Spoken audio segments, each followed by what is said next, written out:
Very good afternoon my dear students, जैसे हमने कल एकांकी संचय का एकांकी मातृभूमि का मान पढ़ना शुरू किया था, तो उसके हमने 2 पेजेस पढ़े थे। तो उसका जो अगला पेज है, पेज नंबर 30, तो उसको मैं अभी एक्सप्लेन करूँगी। तो हमने पढ़ा था कि महाराणा लाखा जब अभय सिंह को राव हेमू के पास बूंदी को अधीन करने का प्रस्ताव भेजता है, तो राव हेमू जो है वो किसी भी सूरत पर जो है वो बूंदी को मेवाड़ के अधीन नहीं करना चाहता।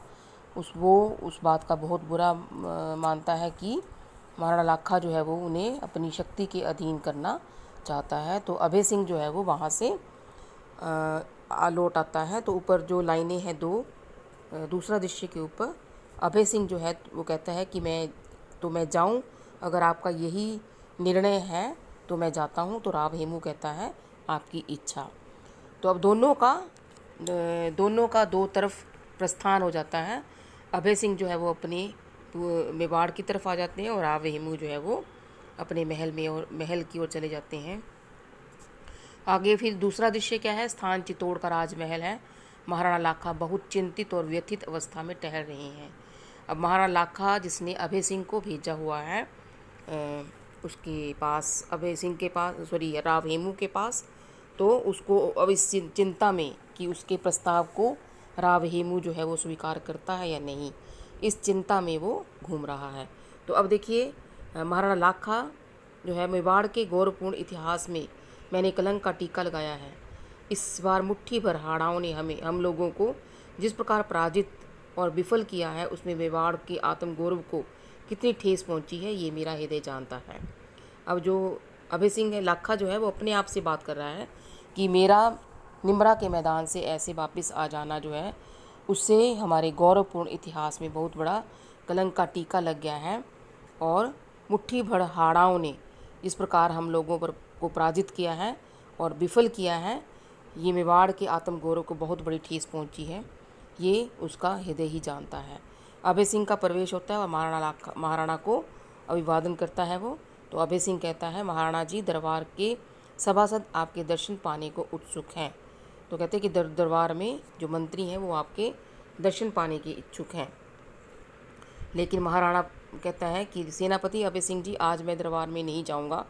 आप जानते हैं कि जब से हमें निम्रा के मैदान में, निम्रा का मैदान जो मैंने आपको बताया था कि दोनों सीमाओं को जहाँ दोनों सीमाएं जहाँ मिलती हैं, वहाँ पे निम्रा का मैदान है, जहाँ पे जो दोनों राज्य जो है वो अपनी अपनी सेनाओं की टुकड़ियों के साथ यहाँ पे युद्ध का अभ्यास करती हैं। तो मैदान में बूंदी के राव हेमू से पराजित होकर भागना पड़ा। मेरी आत्मा मुझे धिक्कार रही है। बप्पा रावल और बीरवर हम मीर का रक्त जिसकी ध्वनियों में बह रहा हो, मैं प्राणों के भय से भाग जाए, ये कितने कलंक की बात है। अब महाराणा लाखा जो है वो अभय सिंह से कह रहा है कि मेरा मन अच्छा नहीं है, मैं दरबार में नहीं जाने वाला हूँ, क्योंकि मैंने निम्रा के मैदान में जो बूंदी के राव हेमू से जो पराजित होकर मुझे भागना पड़ा, उससे मेरी आत्मा को बहुत बड़ा धिक्कार है। मतलब धिक्कार रही है, कोस रही है मेरी आत्मा मेरे को।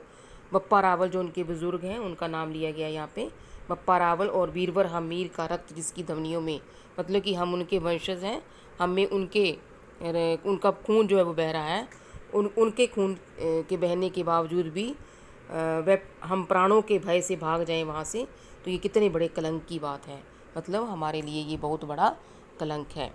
तो अभय सिंह कहता है, किंतु जरा सी बात के लिए आप इतना शोक क्यों करते हैं महाराणा? हाड़ाओं ने रात के समय अचानक हमारे शिविर पर आक्रमण कर दिया।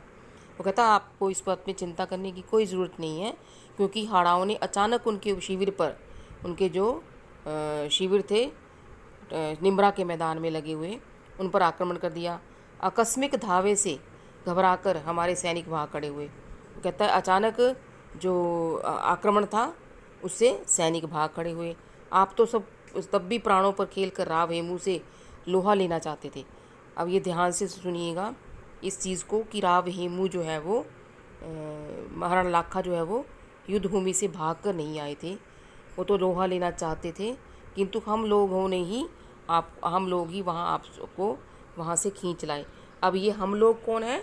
जो उसके सैनिक वगैरह है, अभय सिंह सेनापति है, वो उसको खींच लाया था वहाँ से। इसमें आपका क्या अपराध और इसमें मेवाड़ के गौरव में कमी आने का कौन सा कारण है? तो वो कहता है कि इससे आपके गौरव को कोई भी ठेस नहीं पहुंची है, आप ऐसे चिंता करते हो। महाराणा, जिनकी खाल मोटी होती है उसके लिए किसी भी बात में कोई भी अपयश, कलंक या अपमान का कारण नहीं होता। तो कहता है कि जो बेशर्म होते हैं, जिनकी खाल मोटी होती का मतलब क्या होता है कि जो बेशर्म होते हैं उनके लिए किसी बात का कोई भी अपयश मतलब बेइज्जती, कलंक लगना या अपमान होना कोई भी उसके लिए मायने नहीं रखता। किंतु जो आन को प्राणों से बढ़कर समझते आए हैं वे पराजय का मुख देखकर भी जीवित रहें, ये कैसी उपहासजनक बात है। वो कहता है कि जो अपनी आन को मतलब अपनी शान को, अपनी इज्जत को जो प्राणों से बढ़कर समझते हैं वे हार का मुख देखकर भी जीवित रहें, ये तो बहुत बड़े मजाक की बात है। उपहासजनक बात मतलब मजाक की बात है। सुनो अभय सिंह, मैं अपने मस्तक से कलंक के टीके को धो डालना चाहता हूँ कि मेरे मस्तक पर ये जो कलंक का टीका लगा है मैं इसको धोना चाहता हूँ। तो अभय सिंह कहता है, मेवाड़ के सैनिक आपकी आज्ञा पर अपने प्राणों की बलि देने को प्रस्तुत हैं। कि मेवाड़ के आपके जो सैनिक हैं, आप हुक्म कीजिए, हम तो आपके एक इशारे पर जो है वो प्राण भी देने को तैयार हैं। तो महाराणा लाखा जो है वो कहता है, उनके पौरुष की परीक्षा का दिन आ पहुंचा है, मतलब उनकी शक्ति की परीक्षा, पौरुष मतलब उनकी शक्ति की परीक्षा का दिन आ पहुंचा है। बप्पा रावल का वंशज मैं लाखा प्रतिज्ञा करता हूं कि जब तक बूंदी के दुर्ग पर ससैन्य प्रवेश नहीं करूंगा, अन्न जल ग्रहण नहीं करूंगा। तो उसने प्रतिज्ञा कर ली है कि वह जब तक बूंदी पर ससैन्य मतलब सेना सहित, अब ससैन्य का मतलब यहाँ पे सेना सहित ही याद रख लेना। ससैन्य मतलब सेना के साथ जब तक प्रवेश नहीं कर देता तब तक अंजल ग्रहण नहीं करेगा। अभय सिंह जो है वो कहता है, महाराणा छोटे से बूंदी दुर्ग को विजय करने के लिए इतनी बड़ी प्रतिज्ञा करने की क्या आवश्यकता है। उसने कहा कि इतने छोटे से दुर्ग को आपने अगर जीतना है तो उसके लिए इतनी बड़ी प्रतिज्ञा करने की क्या ज़रूरत है। बूंदी को उसकी धृष्टता के लिए दंड तो दिया ही जाएगा, लेकिन हाड़ा लोग कितने वीर हैं।